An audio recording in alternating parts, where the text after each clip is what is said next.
some of the streaming platforms removed you. We number one. Right. We number one. You know, everything that they did only helped us. I like it. Remove us. I like simplification. Streaming platforms is bullshit to the artists anyway. Really? Spotify would give us $500 million between all of us and say, work it out amongst yourselves. I'm like, what about Adele? What about Drake? What about Weeknd? What about Taylor Swift? What about me? They like, no. Doesn't matter how much any of y'all stream. Y'all got to work that $500 million.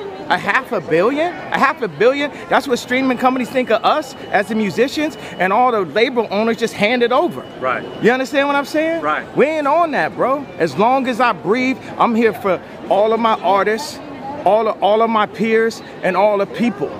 People get in the way. That's what the market does. They get in the way.